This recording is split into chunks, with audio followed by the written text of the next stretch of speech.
roman Panorama de l'Eliason, une critique de la société occidentale moderne. Le roman dystopique Panorama, écrit par l'Eliason, se déroule dans l'avenir, pendant les années 2040 et 2050, quand la France est devenue un pays complètement nouveau après un grand mouvement social contre la violence et le crime. Dans cette nouvelle société, toutes les maisons et les immeubles sont entièrement transparents. Ce roman retrace l'investigation de la narratrice Hélène, une ancienne commissaire de police. Le lecteur ne sait pas comment, mais une famille a disparu dans la communauté de Paxton, un quartier privilégié avec des appartements en verre.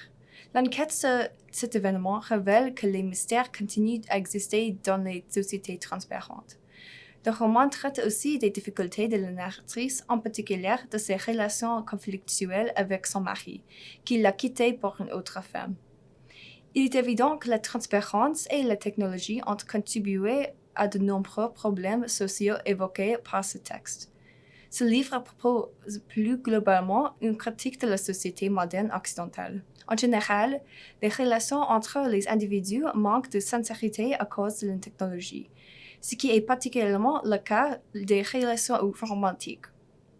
La structure familiale est également brisée et cela entraîne un vrai manque de connexion sociale à travers la société.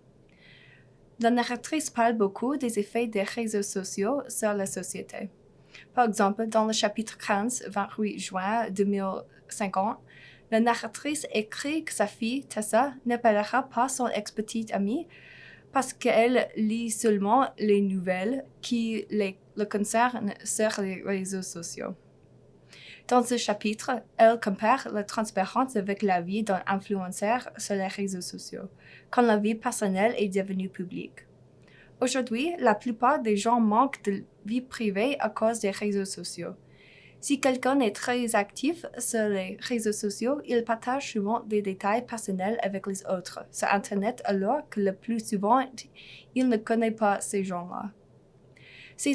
Les individus qui vivent sous les effets du mouvement de la transparence souffrent du même problème et la chose qui est la plus choquante, c'est le fait qu'en général, ils ne sont pas opposés à ce manque de vie privée.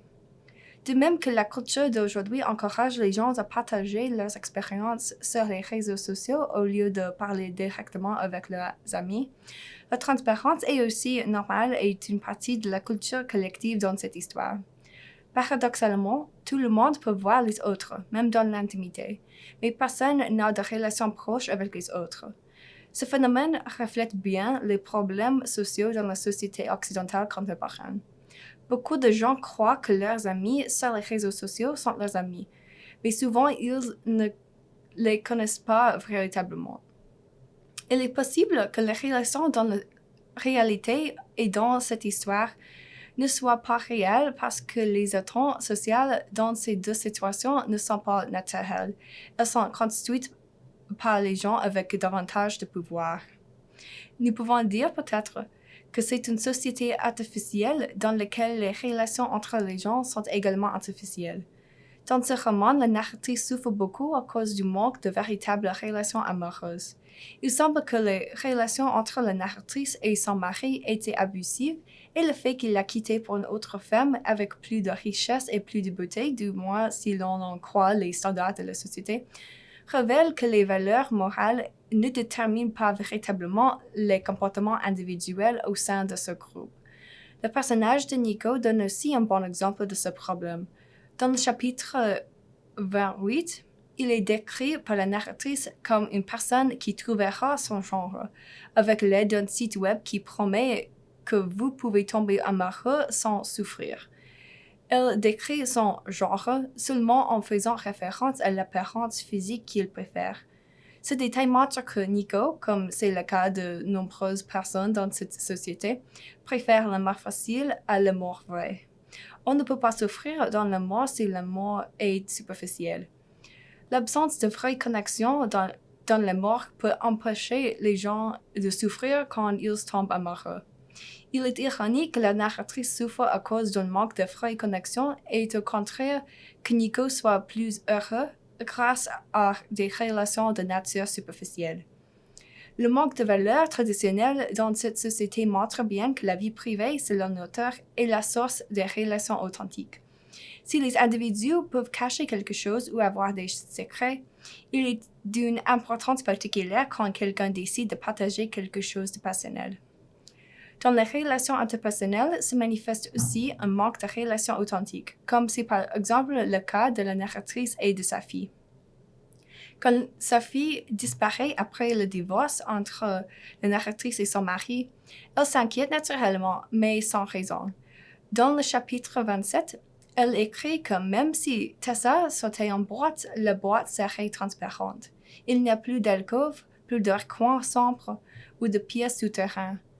Ce moment montre que les relations entre Hélène et sa fille ne sont pas très proches à cause du détachement des parents dans cette société et peut-être à cause des relations mauvaises entre ses parents. À cause de la transparence, les parents n'ont pas besoin de protéger leurs enfants et à cause de cela, les parents ne sont pas nécessaires pour apprendre à leurs enfants à fonctionner dans l'espace social. Tessa sentait peut-être aussi les conflits entre ses parents et à cause de cela ne voulait pas passer du temps avec eux. Nous pouvons dire aussi que la sécurité qui est présente sur la transparence est quelque chose de positif. Après tout, les personnes les plus vulnérables sont protégées parce que personne ne peut pas avoir de mauvais secrets. Il y a aussi l'exemple donné par le procès contre Jules, qui est interdit à violer Camille.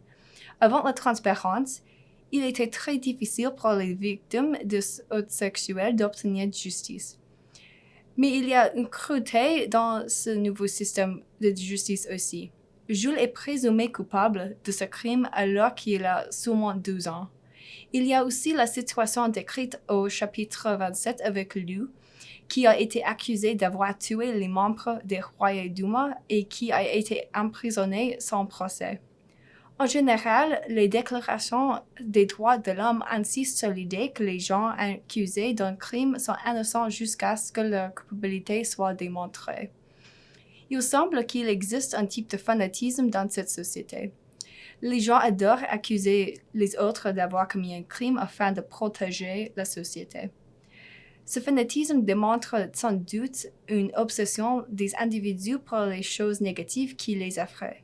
Cette hystérie est la cause de la transparence, donc il est probable que la transparence est un élément culturel très important de cette société.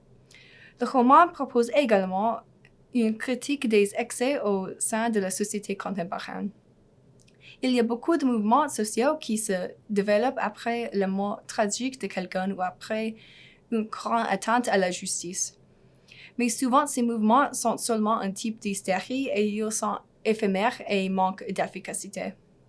Le mouvement Justice for Camille n'a pas véritablement pour but de soutenir Camille, mais cherche davantage à encourager la colère contre Jules. Les excès de ce mouvement ont essentiellement causé un manque de justice contre Jules afin de racheter Camille d'une manière ou d'une autre. Ce mouvement est aussi une partie de la transparence. Même les choses les plus sensibles ou privées, comme le saut sexuel, sont devenues publiques dans cette société. Pour conclure, ce roman démontre qu'une vie sans mystère ou danger n'est pas une vie qui méritait d'être vécue. L'auteur a voulu dire aussi que la vie privée est sacrée et que nous ne devons pas partager tous les détails de notre vie avec les autres, en particulier ceux que nous ne connaissons pas personnellement. Avoir des secrets et une vie privée est important pour créer des relations authentiques avec les autres. Il est très puissant quand une personne partage un secret ou un détail privé avec une autre personne, car cela crée une vraie relation entre eux et encourage la confiance qui les unit. Sans confiance, on ne peut pas avoir d'amitié véritable ou de relations proches dans une famille. Les gens qui habitent sous le régime de la transparence n'ont pas besoin de confiance parce qu'ils ne peuvent pas avoir une vie privée et cela détruit en définitive la possibilité même de relations personnelles.